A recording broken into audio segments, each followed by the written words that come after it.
सांगलीतील अनिकेत कोथळेच्या मृत्यूला कामटेसह साथीदार जबाबदार ॲडव्होकेट उज्ज्वल निकम अंतिम युक्तिवादास सुरुवात. सांगली बडतर्फ पोलीस उपनिरीक्षक युवराज कामटे आणि त्यांच्या साथीदारांनी केलेल्या बेदम मारहाणीत अनिकेत कोथळे याचा मृत्यू झाला आहे. त्याला कामटेसह साथीदार जबाबदार आहेत असा युक्तिवाद विशेष सरकारी वकील उज्ज्वल निकम यांनी आज जिल्हा न्यायालयासमोर केला आहे. जिल्हा आणि सत्र न्यायाधीश S.R. पडवळ यांच्या न्यायालयात आजपासून अंतिम युक्तिवादास सुरुवात झाली. त्यात ॲडव्होकेट निकम यांनी घटनाक्रम, गुन्हा लपवण्याचा प्रयत्न आणि पुरावे याविषयी न्यायालयासमोर युक्तिवाद केला. पुढील 2 दिवस हा युक्तिवाद होणार आहे. 6 नोव्हेंबर 2017 रोजी रात्री 8 ते 9च्या सुमारास अनिकेत कोथळे आणि अमोल भंडारे या दोघांना बडतर्फ उपनिरीक्षक युवराज कामटे आणि त्याच्या साथीदारांनी अमानुष मारहाण केली. त्यात अनिकेतचा मृत्यू झाला आणि त्याला जबाबदार हे सारे आहेत असा युक्तिवाद ॲडव्होकेट निकम यांनी सरकारतर्फे करत 3 भागात वर्गीकरण केलं आहे.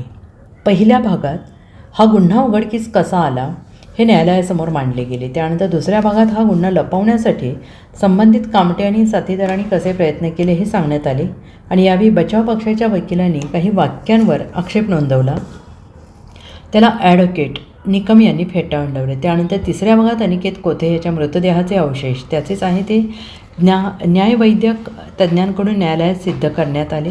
या संदर्भातील जंत्री आज न्यायालयासमोर देण्यात आली. त्यानंतर 3 मुद्द्यांवर आज पुन्हा ॲडव्होकेट निकम यांनी प्रतिपादन केले.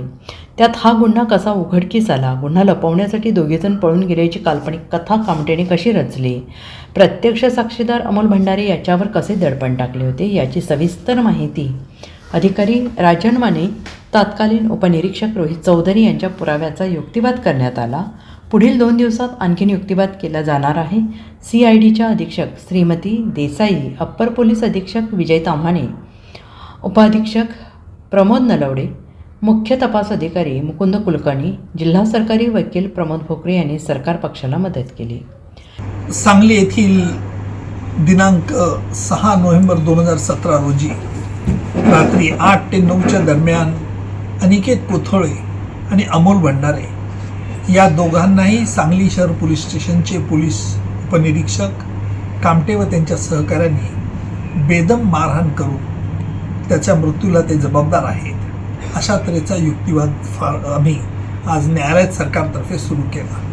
प्रामुख्याने यामध्ये आम्ही 3 भागात वर्गीकरण केलं. पहिला भाग म्हणजे हा गुन्हा कसा उघडकीला आला, हा गुन्हा लपवण्यासाठी संबंधित PSI कामटे व त्याच्या सहकाऱ्यांनी कसे प्रयत्न केलेत, आणि तिसरा भाग जो राहील की जे अनिकेत कोथळेची डेड बॉडी म्हणण्यापेक्षा त्याला जाळून टाकण्यात आलं होतं आंबोली येथे दुसऱ्या कर्नाटकमध्ये, आणि तेथील त्याचे बॉडी पार्ट्स हे रिकवर करून ते अनिकेत कोथळेचे कसे आहेत हे देखील न्याय वैद्यकांच्या मार्फत आम्ही न्यायालयात सिद्ध केलं होतं. या संदर्भातली जंत्री आज न्यायालयासमोर आम्ही दिली आणि न्यायालयात प्रामुख्याने आम्ही प्रतिपादन आज 3 मुद्द्यांवरती पुन्हा केलं.